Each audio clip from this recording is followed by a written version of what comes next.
Hello, everyone. Welcome to another episode of A Conversation and a Cup of Coffee with David, where we explore the elements that influence our everyday lives.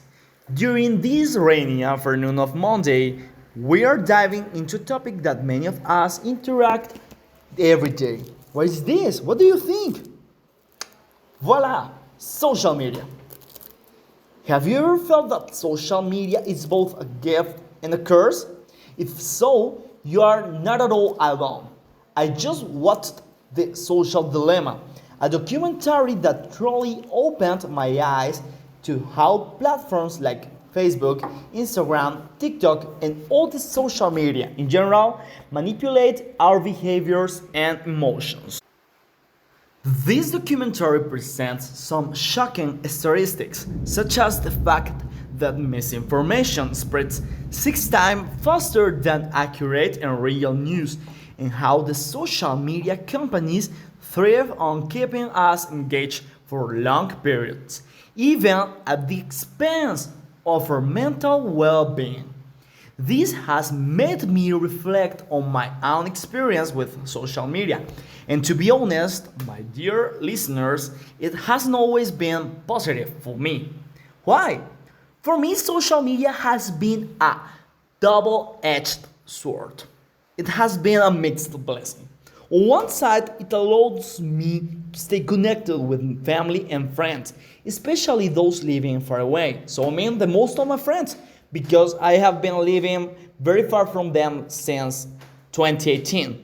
It's wonderful to see their posts, to share our experiences and feel close even though we are very far from each other. However, I have also realized how much the social media impacts my self-esteem. I often find myself comparing my life against the other people's lives. Idealized posts of others, whether it's influencers, are showing their best lives or my friends celebrating achievements. It can sometimes leave me feeling very bad. And on the other hand, some research indicate that social media can contribute to anxiety, depression, and self-esteem issues, particularly among younger individuals and teenagers. And what is the point with this? These platforms are designed to be addictive. Have you ever picked up your phone just to check one notification and suddenly found yourself scrolling and spending time for an hour? That's made by this design. Social media companies employ algorithms and psychological tactics and methods that keep us very, very connected. Of course, the infinite scroll feature encourages us to consume content, and it doesn't matter how much time we spend doing this. And what about the little red notifications mentioned in the documentary? They trigger dopamine releases in our brain. It makes us look for more interaction. It's not a surprise, it's not weird that many of us find it really hard to be offline. So, according to the question that were provided for doing this activity, does the social media enhance my life? Does it have a positive impact in my life? Honestly, not really. While it keeps me connected, at what price?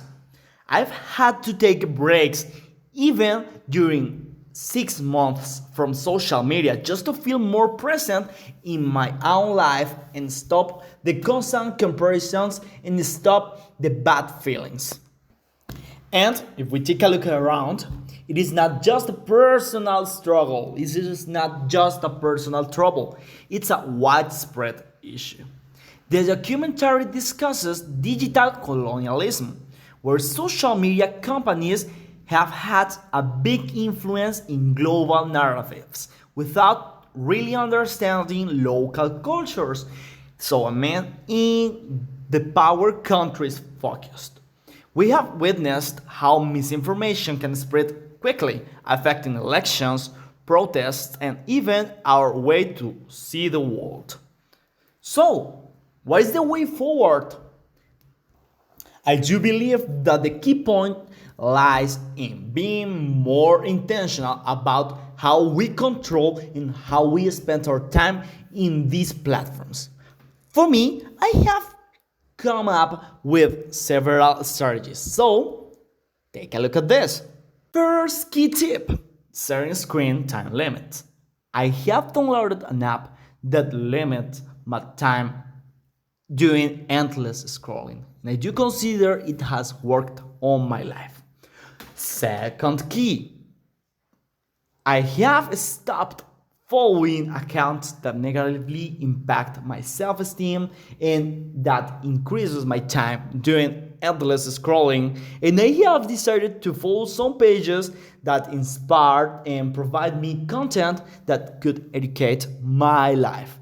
And finally, this is my third tip, taking breaks from social media.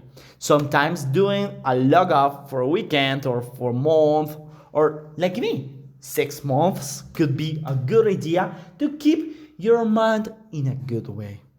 I'm not suggesting that we should delete all our accounts, but we should find good ways to deal with this content. The more we understand how these platforms operate, the better we can manage our relationships with them instead of letting them manage and control our lives. That wraps up today's episode of A Conversation and a Cup of Coffee with David. If you have had similar experiences with this social media usage, I would love to hear your thoughts. See you soon. Bye bye.